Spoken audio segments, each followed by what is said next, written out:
La guerre a été un facteur déterminant dans l'histoire de l'humanité. Au fil des siècles, nous avons célébré les grandes victoires militaires. Mais l'histoire a aussi été façonnée par les grandes erreurs militaires.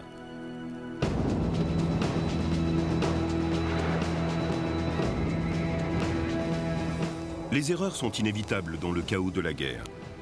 Mais parfois ces bourdes défient la raison. Est-ce un plan trop téméraire qui condamna les hommes à la mort?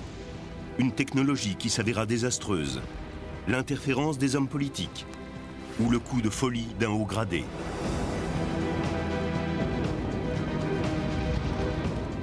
Dans cette série, nous allons explorer un millénaire de lutte armée et voyager sur 4 continents pour découvrir ce qui provoqua certaines de ces erreurs qui ont le plus marqué l'humanité.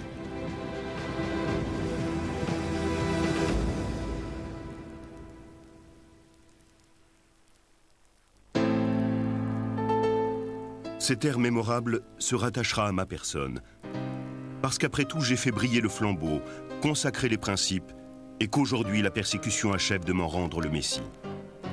Napoléon Bonaparte. L'empereur Napoléon Ier fut l'un des plus grands chefs militaires de tous les temps, un général d'exception, un meneur d'hommes hors du commun, mais surtout un chef ayant une confiance sans borne en son talent.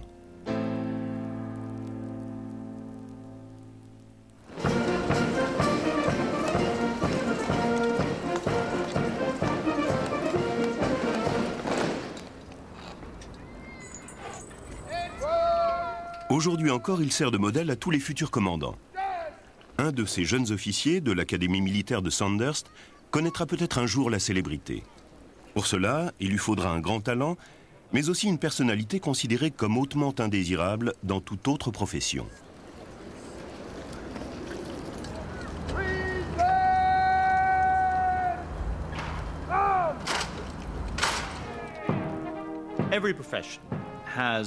Toute profession a son lot de ceux qui aiment la flagornerie, qui sont vaniteux et gonflés de leur importance. Mais toutes les professions n'offrent pas la possibilité de voir ces qualités se transformer en vertus. Dans l'armée, en revanche, au bon endroit et au bon moment, ces mêmes défauts peuvent devenir des qualités énormes, car elles font partie du sens de la mise en scène dont un général a besoin pour pousser les autres à l'accompagner. Arrogance, ambition, vanité, autant de qualités chez un grand général. Mais ce sont aussi les germes de sa destruction. Idéalisé par ses hommes, enivré par la victoire, il croit de plus en plus à sa propre infaillibilité. Et ces qualités, qui l'ont mené au succès, peuvent dès lors le conduire à sa perte.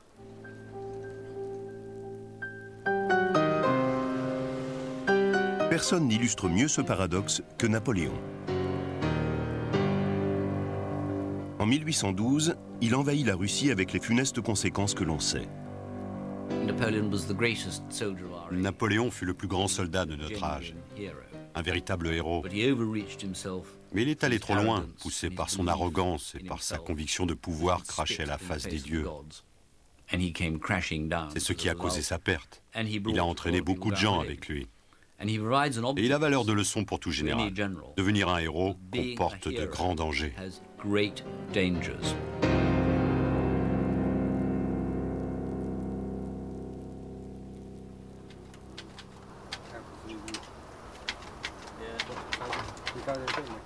Début septembre 1944, 3 mois après le débarquement.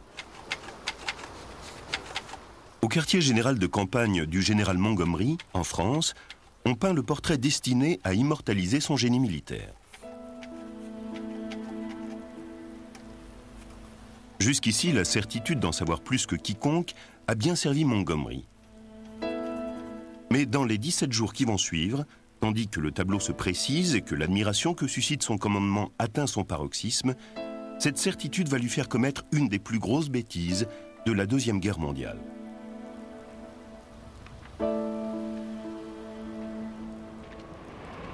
Deux ans plus tôt, l'obscur général Bernard Montgomery avait été promu commandant de la 8e armée en Afrique du Nord, uniquement parce que le premier choix de Churchill s'était tué lors d'un accident d'avion.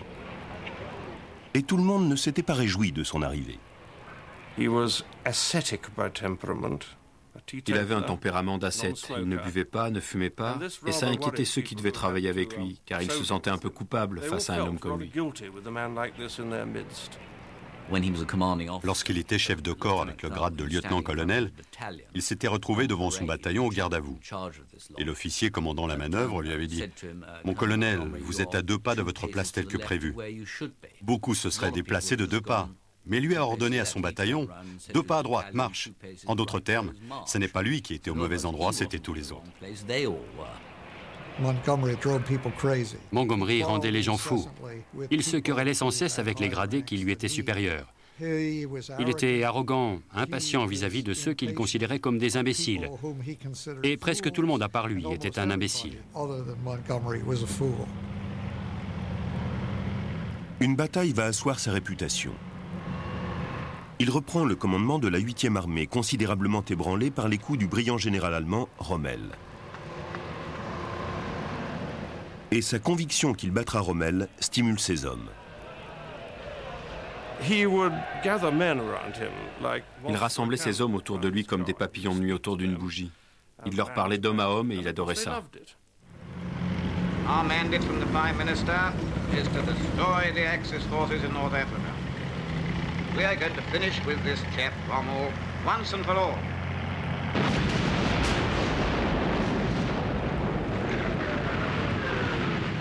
À El Alamein, Montgomery remporte une victoire extraordinaire. Elle lui vaut une réputation qu'il gardera toute sa vie. Son succès a été avant tout le prix de la prudence. Il a ignoré les ordres d'attaque de Churchill et attendu d'avoir rassemblé une puissance de feu exceptionnelle. Et ça a marché. Ça a été le tournant de la guerre. Montgomery est devenu Monty, le héros des Britanniques.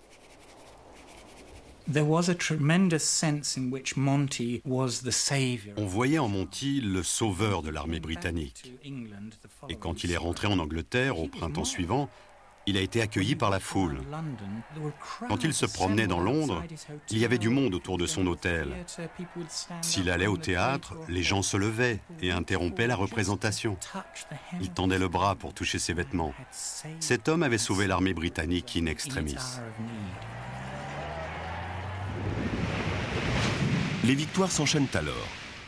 En juin 1944, après 2 ans de préparation, Monty dirige le débarquement. Il commande l'ensemble des forces américo-britanniques. Début septembre, les Alliés ont déjà repris la majeure partie de la France et s'enfoncent en Belgique. Pour les Allemands, c'est la débâcle. Monty est alors considéré comme le plus grand cerveau militaire de la Deuxième Guerre mondiale. Le problème quand un commandant devient victorieux, c'est de voir son succès lui monter à la tête. Et il ne fait aucun doute qu'il est monté à la tête de Monty. Il s'est pris quasiment pour un prophète de la Bible. Je vous l'ai dit pendant des années, c'est comme ça qu'il faut faire. Je connais le secret du succès. Of course, my business, as you know, is fighting. Fighting the Germans. Oh, anybody else, too, who wants to have a fight.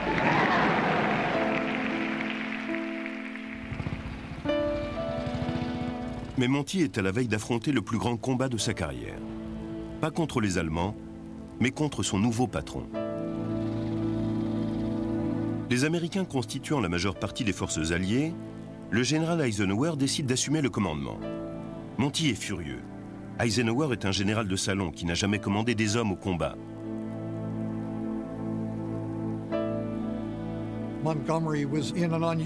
Montgomery avait rarement été d'aussi mauvaise humeur. Son orgueil avait été profondément froissé par Eisenhower.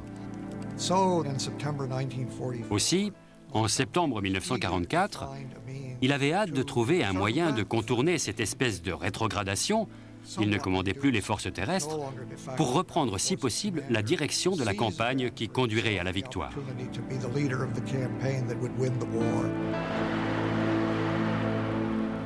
Les armées alliées se massent aux frontières allemandes.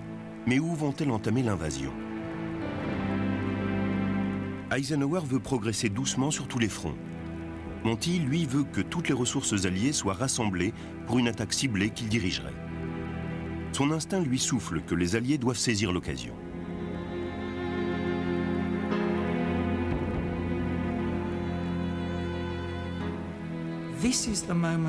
C'est l'instant de décision. On peut achever la guerre en 1944 si le commandant en chef prend la bonne décision immédiatement. Et Monty est exaspéré de voir qu'Eisenhower ne se décide pas. Il décide donc de concevoir son propre plan de campagne. Et c'est comme ça que le rêve d'Arnhem prend forme. Si Eisenhower ne veut pas agir, Monty va s'en charger.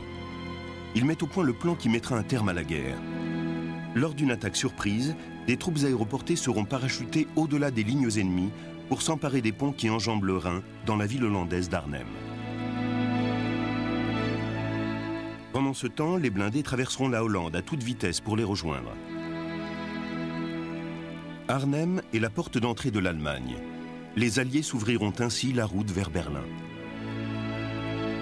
Le plan, qui repose sur la vitesse et l'effet de surprise, est conçu en quelques jours, ce qui ne ressemble en rien à Montgomery, adepte de la prudence à l'excès. L'opération est baptisée Market Garden. John Waddy, qui a servi sous Monty en Afrique du Nord, doit diriger une des compagnies de parachutistes. Nous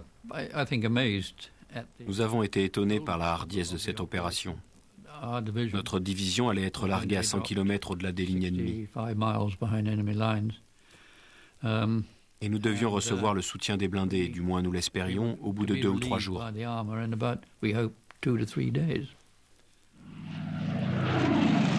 La certitude de Monty d'avoir conçu le plan de la victoire persuade Eisenhower d'engager des divisions aéroportées américaines et polonaises pour soutenir la progression des blindés britanniques. Mais il y a un hic. La Royal Air Force refuse catégoriquement de parachuter les troupes au-dessus d'Arnhem.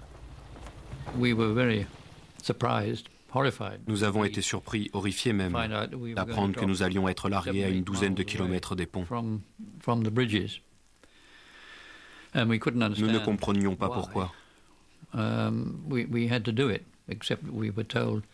nous a simplement dit qu'il y avait beaucoup de batteries de DCA aux alentours des ponts et que les avions ne pouvaient pas les survoler, pas plus que la ville. Ce qui voulait dire parcourir une douzaine de kilomètres à pied et prendre les ponts. Mais dès qu'ils se poseraient, tout le monde aurait compris que leur objectif, c'était le pont.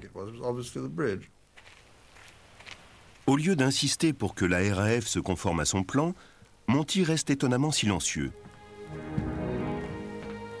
La prudence et le souci du détail, ces qualités qui ont fait de lui un grand général à El Alamein et en Normandie, semblent s'être évanouies. Son œil ne regardait pas la balle. Se disait sans arrêt, pourquoi ne suis-je pas commandant des forces alliées dans le nord-ouest de l'Europe? Je peux battre les Allemands. Et il ne prêtait pas suffisamment attention à l'opération militaire en cours, alors que c'était la sienne. Et le pire reste à venir. Les rapports des services de renseignement indiquent que 2 divisions blindées SS sont installées précisément là où les forces aéroportées doivent se poser. Inquiet, Brian Orchard, l'officier renseignement, envoie une patrouille aérienne pour reconnaître la zone d'atterrissage. Bien sûr, il ne faisait aucun doute qu'il s'agissait d'unités de blindés allemands. J'exagère à peine en disant qu'on pouvait voir leurs insignes. Le sentiment général, c'était que l'opération de Montgomery ne devait pas avoir lieu. La préparation des troupes aéroportées se fait en Angleterre sous le commandement du général Frederick Boy Browning. Équipés uniquement d'armes légères, ces hommes n'auront que peu de chances de s'en sortir si les choses tournent mal. Mais d'après Montgomery, la victoire est dans la poche. Ce qui m'a le plus alarmé, c'était l'état d'esprit, non pas tant celui de Browning que celui de son état-major, qui ne cessait, pour parler de cette opération, de dire la fête. Tous se demandaient s'ils devaient emporter leur club de golf. Ils étaient absolument convaincus que les Allemands étaient cuits, et je n'arrivais pas à le croire. Boy Browning a dit « Nous allons déposer un tapis de troupes aéroportées en Allemagne ». J'ai demandé au chef d'état-major si ce tapis allait être vivant ou mort. Il était furieux. Brian Orchard n'est qu'un trouble-fête. Browning lui ordonne de rentrer chez lui en permission.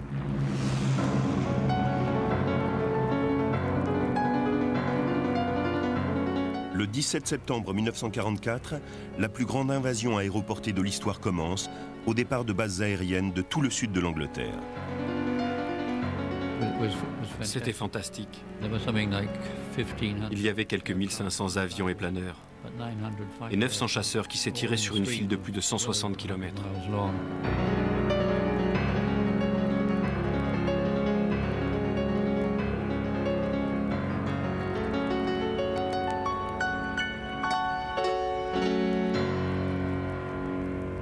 Trois heures plus tard, ils sont à l'aplomb de la zone de saut, à une douzaine de kilomètres du pont. Dès que je suis sorti de l'avion, il m'a semblé évident qu'il y avait beaucoup d'ennemis, car j'entendais les balles siffler autour de moi. Nous avons perdu plus de 200 hommes avant le début de la bataille.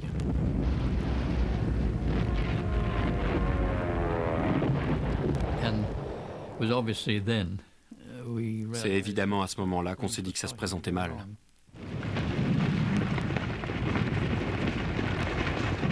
En quelques heures, les Allemands bloquent toutes les grandes routes d'accès à Arnhem.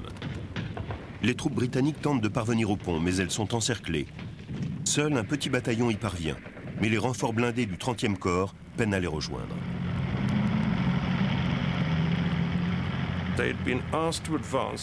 Ils avaient reçu l'ordre d'avancer sur une route droite d'une quarantaine de mètres de large, avec des deux côtés des nids de mitrailleuses à partir desquels les Allemands pouvaient tirer sur les chars Sherman. Ceux-ci avaient surnommé ce véhicule le cuiseur à roast-beef. Il prenait feu quand on lui tirait dessus, et il était impossible d'éviter les Allemands.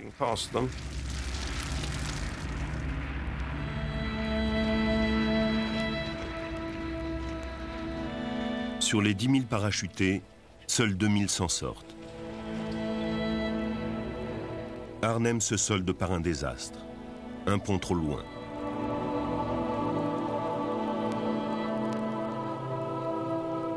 La route de Berlin n'est pas aussi dégagée que ce que tout le monde a cru. Et la guerre que Monty croyait voir s'arrêter aux alentours de Noël va se prolonger encore 6 mois. Bien sûr, Monty ne pouvait admettre que c'était un désastre. Et il ne l'a pas fait. Il a toujours affirmé que cette bataille était à 90% un succès. Il a avancé divers pourcentages. Pour un général réputé pour sa prudence excessive, l'opération Market Garden était une aberration. Les obsessions personnelles l'avaient emporté sur les préoccupations militaires. J'imaginais que Montgomery savait ce qu'il faisait. Il ne m'avait jamais effleuré que des gens de ce niveau-là pouvaient faire quoi que ce soit sans une bonne raison. Et ça ne m'avait évidemment jamais effleuré que l'ego, l'ambition ou la vanité pouvaient parfois entrer dans ce genre de considérations, ou même la rivalité avec d'autres généraux.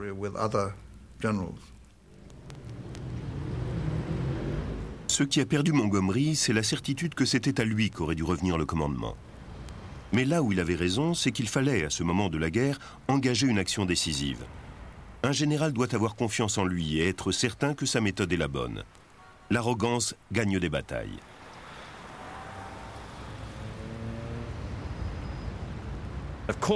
Bien sûr, l'arrogance est une arme à double tranchant. Bien sûr, elle peut vous masquer ce que fait le camp adverse ou vous rendre intransigeant. Mais si vous ne croyez pas en vous, comment pourrez-vous faire partager ce sentiment intime que vous pouvez gagner une guerre à ceux qui vont vous suivre, tout particulièrement quand un bon nombre de ces gens risquent de mourir?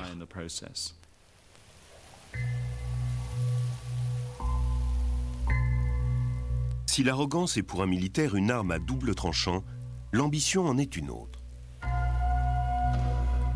En 1916, lors d'un des épisodes les plus infamants de l'histoire militaire britannique, des dizaines de milliers d'hommes sont envoyés à la mort au nom de la carrière d'un seul.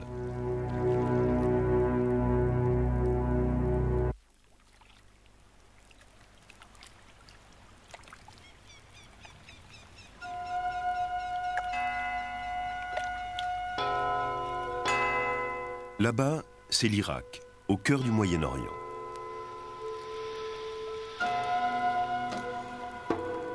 En 1915, ce pays s'appelait encore la Mésopotamie et faisait partie de l'Empire ottoman. Cette année-là, Charles Vere Townsend remonte le Tigre, l'âme remplie d'amertume.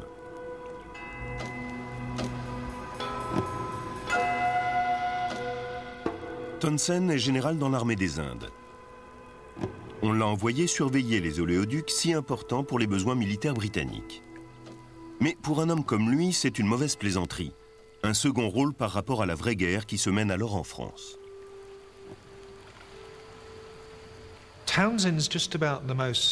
Townsend est un des officiers supérieurs les plus incroyablement ambitieux qu'on ait connus.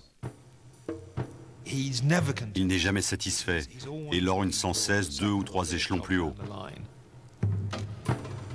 Au début de sa carrière, il a brièvement goûté à la célébrité et à la gloire. En 1895, il a tenu pendant 46 jours, assiégé par des indigènes à Chitral, sur la frontière nord-ouest de l'Inde. Promu au grade de général de division, il a été invité à dîner avec la reine d'Angleterre. Mais au cours des 20 années suivantes, sa carrière s'est enlisée. Et il se retrouve aujourd'hui au milieu de nulle part et au point mort. À moins que...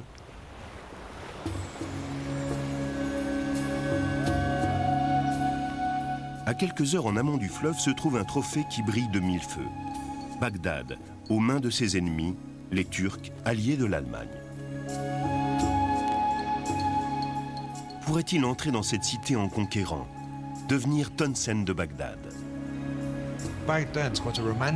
Bagdad était une ville romanesque dont la plupart des Anglais avaient entendu parler. Et le soldat qui entrerait dans Bagdad en conquérant deviendrait très célèbre.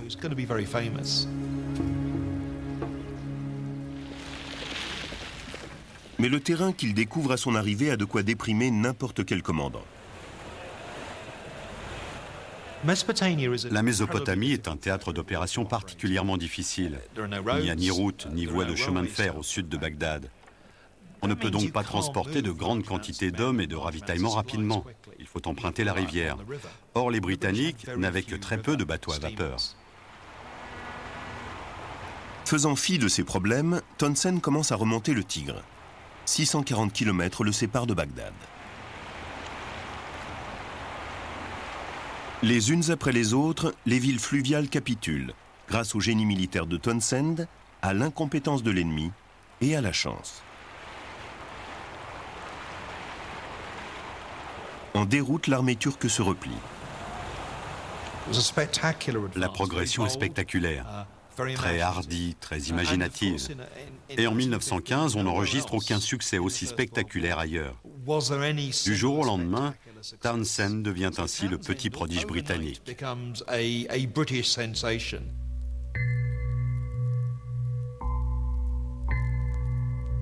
Faire la une l'incite à continuer sans relâche son avance vers Bagdad. Toujours plus loin dans la chaleur et le néant. Et toujours plus loin de ses ravitaillements.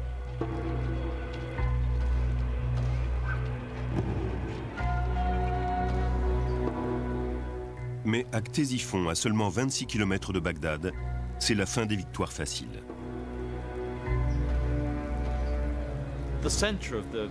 Le centre du champ de bataille de Ctésiphon, c'est l'Arche.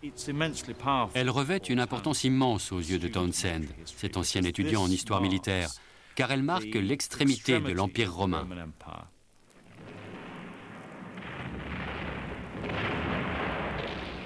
Mais ici, aux portes du monde classique, les Turcs sont prêts. Ils attendent.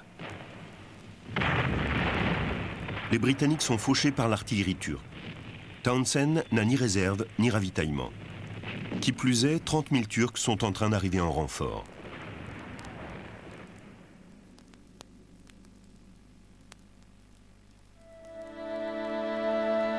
Si près de Bagdad, et pourtant si loin. Townsend, poursuivi par ses ennemis, entame une longue retraite le long du Tigre. La retraite de la bataille de Ctésiphon fait voler en éclats le rêve de Townsend d'entrer glorieusement dans Bagdad. La campagne de Mésopotamie risque de se transformer en déconfiture. Que faire en pareille circonstance? Un siège héroïque pourrait faire l'affaire pour se retrouver à nouveau à la une.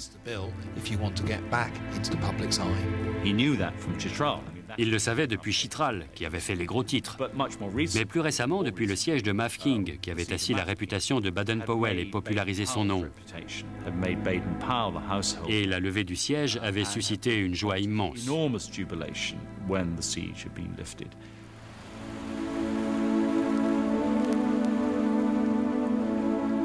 Townshend ordonne le repli de ses troupes épuisées sur Kut, une ville fluviale qu'il a prise aux Turcs quelques semaines plus tôt. Il installe son quartier général dans cette maison. Il estime qu'il ne peut pas perdre. Le gouvernement britannique va devoir envoyer une force de renfort et à son arrivée, elle se retrouvera sous son commandement. Il sera promu et pourra reprendre sa marche sur Bagdad.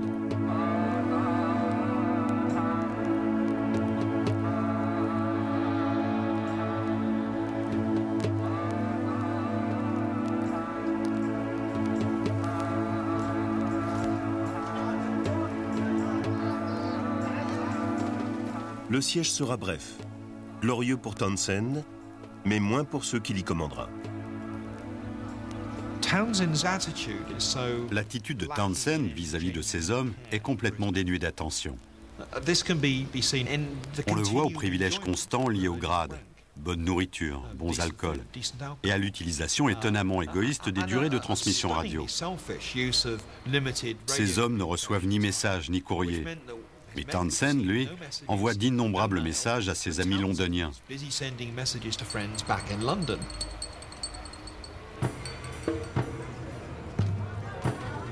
Townshend demande par radio à la force de secours d'arriver au plus vite. Par une étrange coïncidence, l'homme chargé de venir dégager le vaillant général n'est autre que Sir Aylmer, celui-là même qui est venu le sortir de Chitral 20 ans plus tôt. Townshend l'exhorte à arriver au plus vite, car il commence à manquer de nourriture. Mais les Turcs ont encerclé la ville. 23 000 hommes de la force de secours périront en essayant vainement d'entrer dans Kut.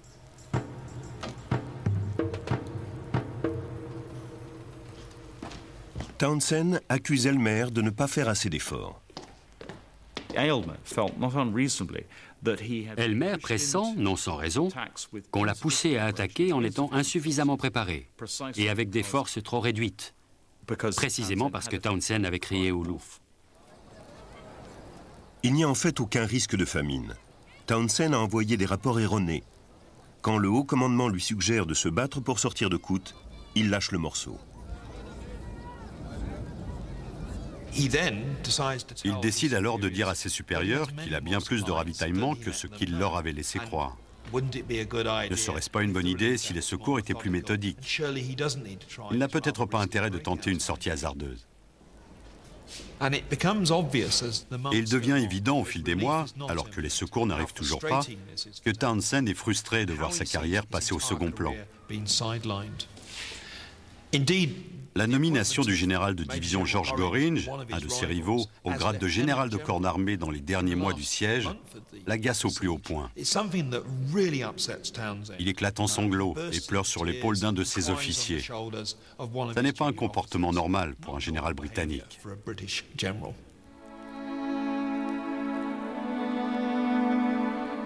Au bout de 4 mois, les troupes britanniques sont vraiment menacées par la famine.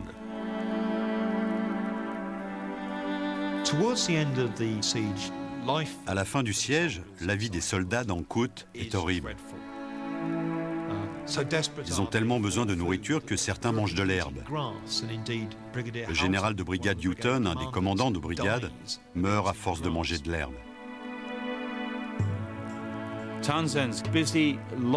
Le lobbying acharné de Townshend pour faire avancer sa carrière et sa promotion, qui est extraordinaire compte tenu de la situation dans laquelle il se trouve, montre qu'il n'a sans doute pas compris que ce n'était pas son avancement qui était en jeu, mais sa carrière elle-même.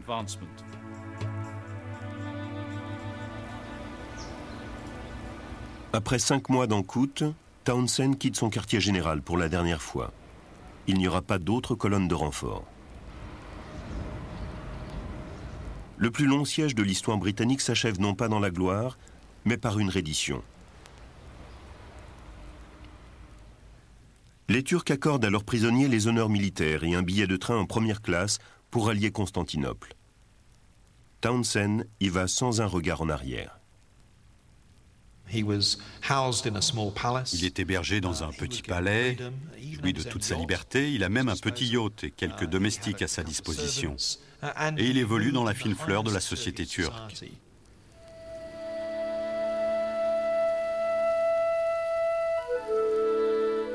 Ces hommes, eux, ont droit à un traitement bien différent.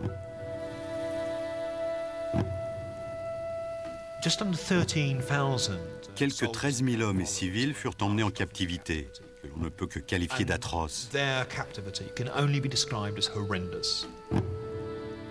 60% des prisonniers britanniques périrent, ainsi que 30% des Indiens et des civils les accompagnant.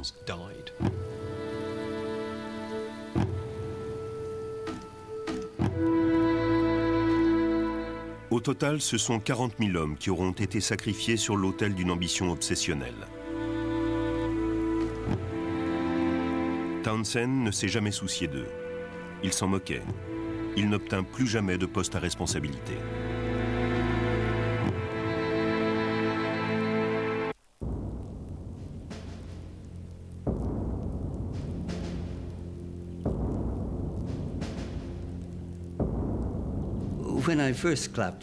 La première fois que je l'ai vu, je suis tombé follement amoureux.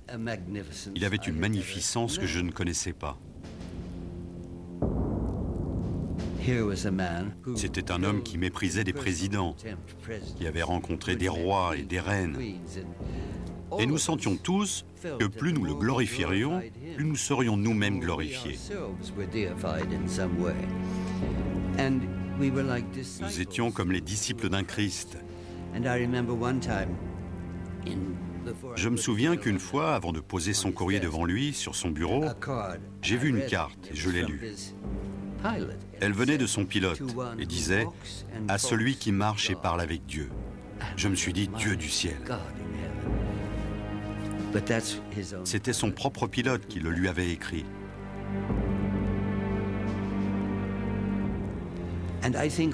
Nous tous, faibles mortels, sommes tout simplement écrasés par quelqu'un aussi fermement convaincu qu'il a raison.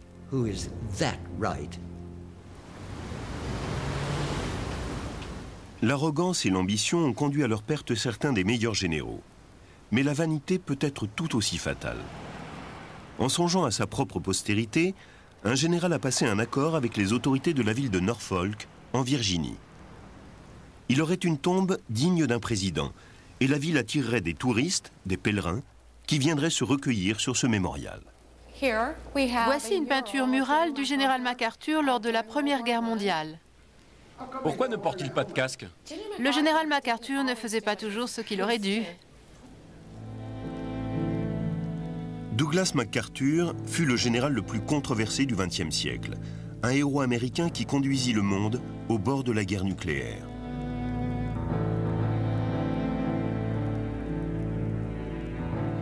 On attend beaucoup de lui, car il est le fils d'un héros de la guerre de sécession. À West Point, l'académie militaire américaine, il se forge une réputation de spécialiste du mélodrame.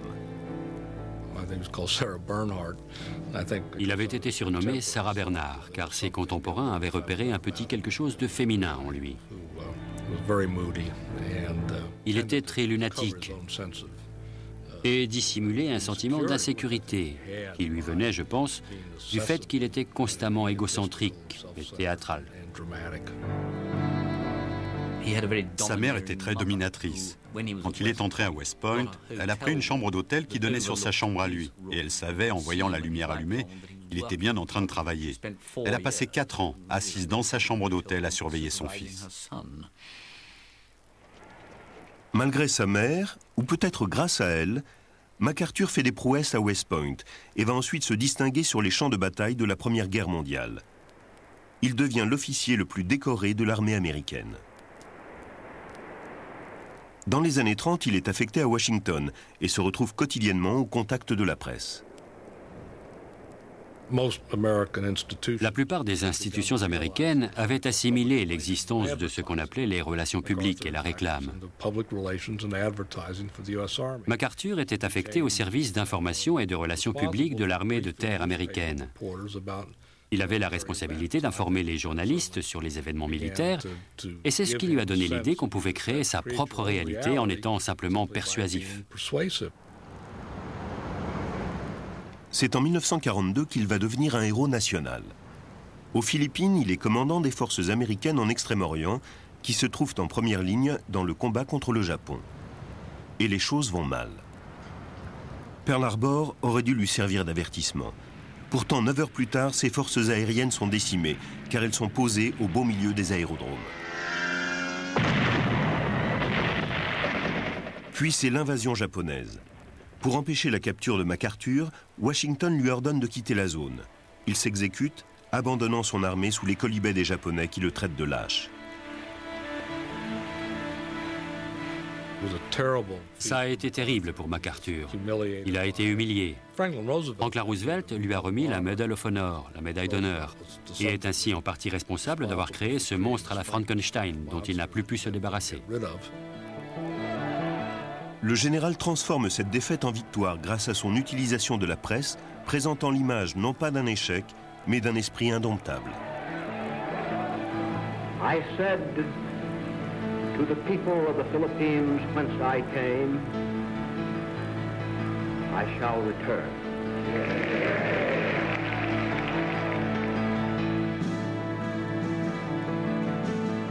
La MacArthur Mania déferle sur les États-Unis. C'était un manipulateur de la presse hors pair. Il disait « mon armée de terre, ma marine, mon aviation ». Il rechignait beaucoup à accorder un quelconque crédit à d'autres. Et quand des journalistes ne le décrivaient pas comme lui le souhaitait, il se débarrassait d'eux.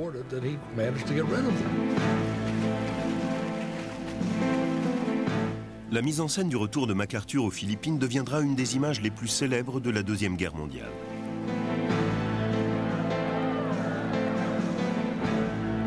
Rien ne l'arrête, et c'est lui qu'on choisit pour présider la cérémonie mettant symboliquement fin au conflit, la reddition japonaise.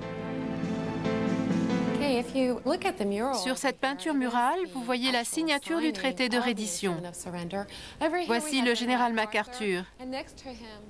Il devient dès lors le maître absolu du Japon, un empereur bis chargé de reconstruire le pays.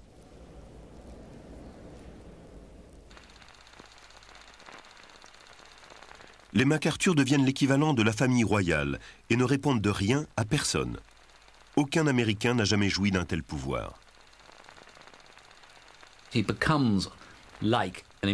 devient une sorte de proconsul impérial au Japon. Il dirige le pays et s'entoure d'une garde prétorienne, la police militaire, qui fait dégager les gens dès qu'il arrive.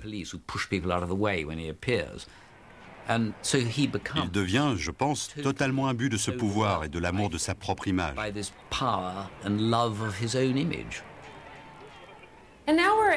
Nous entrons maintenant dans la galerie coréenne. C'est en Corée que la guerre froide est devenue chaude. Cette guerre a commencé le 25 juin 1950, lorsque la Corée du Nord a envahi la Corée du Sud. MacArthur reçoit un appel au Japon. Il doit repousser l'invasion communiste. Il commandera un corps expéditionnaire sous l'égide des Nations Unies. À 70 ans, avec ses 5 étoiles, il est plus gradé que ses supérieurs à Washington. En Corée, l'Amérique veut montrer sa résolution contre le communisme. Elle va le refouler, le punir, mais aussi elle va lui permettre d'asseoir sa réputation, comme pendant la Deuxième Guerre mondiale. Mais MacArthur fait bientôt montre des violents changements d'humeur qui ont caractérisé toute sa vie. À un certain moment, il a déclaré presque de manière légère qu'il pouvait vaincre les Nord-Coréens avec une main attachée dans le dos. 1 ou 2 jours plus tard, il a dit être désespéré devant l'effondrement de l'armée sud-coréenne et craindre que les lignes de défense américaines soient repoussées jusqu'en Californie. Ces craintes semblent se justifier lorsqu'en septembre, l'armée du Nord a envahi la quasi-totalité de la Corée du Sud. Mais MacArthur a un plan audacieux et inventif. Faire débarquer une force importante à 320 km derrière les lignes ennemies dans une zone boueuse et déserte nommée Incheon.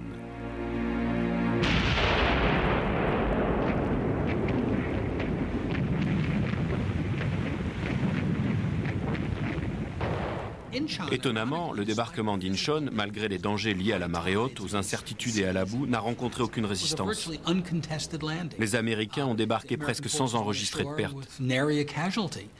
Ça a prouvé à beaucoup, et surtout à MacArthur, son génie de stratège.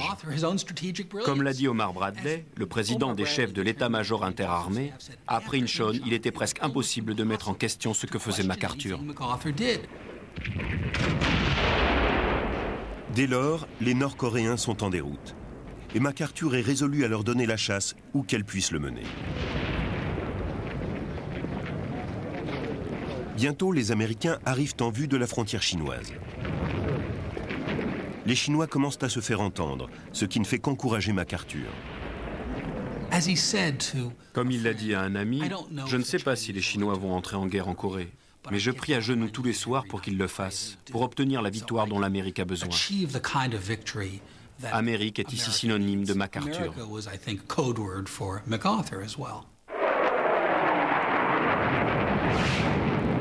Mais la dernière chose dont l'Amérique a besoin, c'est bien d'une guerre contre la Chine.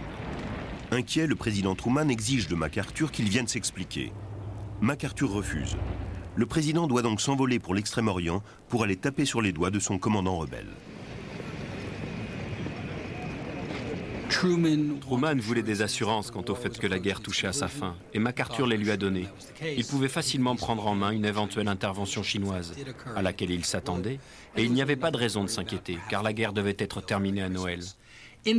En privé, ils se sont méprisés mutuellement. Truman parlait de ce vantard de général qui ne le saluait pas correctement, qui portait des uniformes sales et une casquette froissée.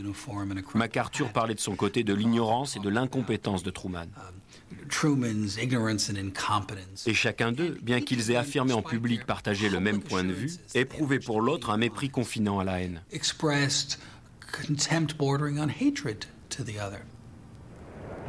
L'arrogance de MacArthur ne se limite pas à sa façon de traiter son président. Il est tout aussi méprisant à l'égard des Chinois et de leur chef Mao Tse-tung. Et les Chinois vont s'en servir à leur avantage.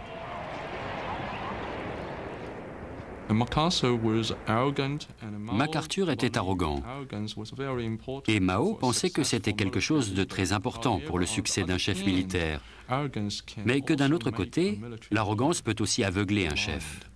De plus, ce n'était pas l'hostilité de MacArthur à l'égard des Chinois qui mettait Mao en colère, mais son dédain, son ignorance des intentions chinoises vis-à-vis d'une éventuelle intervention. Et Mao a donc dit « Vous ne nous avez pas pris au sérieux, je vais donc vous forcer à le faire. »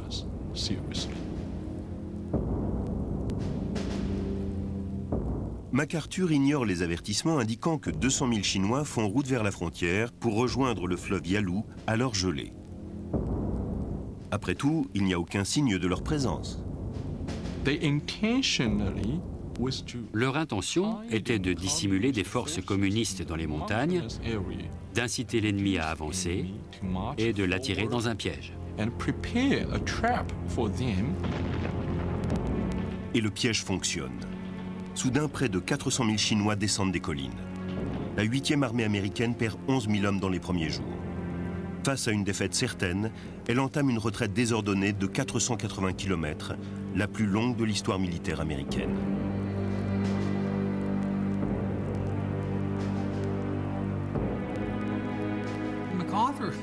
MacArthur commence alors à envoyer des télégrammes qui font froid dans le dos au chef de l'état-major interarmé. Les hordes chinoises s'infiltrent en Corée du Nord. Si on ne m'autorise pas à bombarder tout ce qui bouge à la frontière sino-nord-coréenne, mon commandement risque d'être détruit. La guerre est devenue personnelle. La stratégie s'est réduite à une crise de colère. Pas de politique nationale, pas d'objectif à l'échelle de la guerre froide, mais une revanche contre les généraux chinois qui l'ont fait passer pour un imbécile.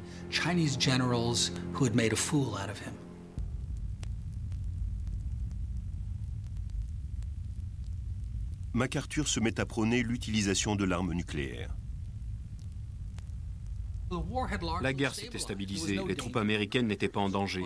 Mais MacArthur a dressé la liste de 21 sites à bombarder à l'arme atomique en Chine. Il allait bombarder des villes chinoises, mettre en place un blocus naval. De toute évidence, il voulait aller vers une escalade et entamer une nouvelle guerre contre la Chine.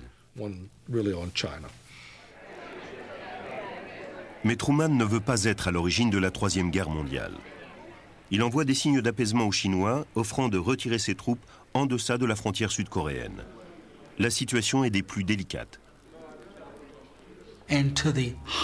À la plus grande horreur d'Harry Truman, le 24 mars, la veille presque du jour où il devait présenter sa proposition aux Chinois, MacArthur déclare lors d'une conférence de presse que les Chinois ont montré en Corée une médiocre armée de barbares, qu'ils n'ont pas réussi à conquérir la Corée, et il leur donne une dernière chance de se rendre personnellement à lui.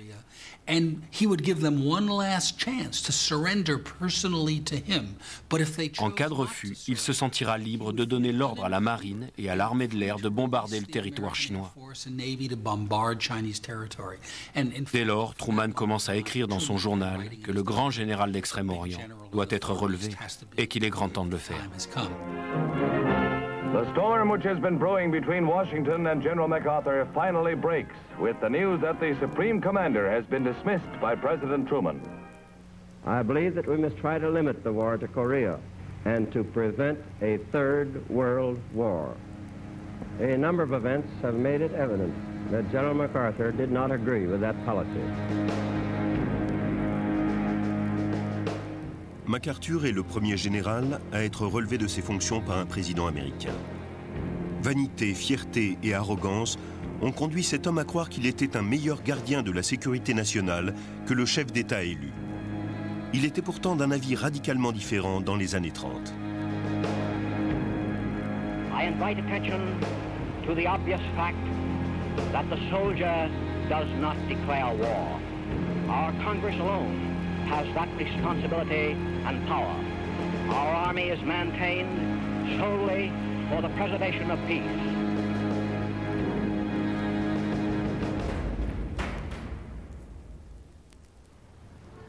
En avril 1951, MacArthur rentre aux États-Unis après 15 ans d'absence.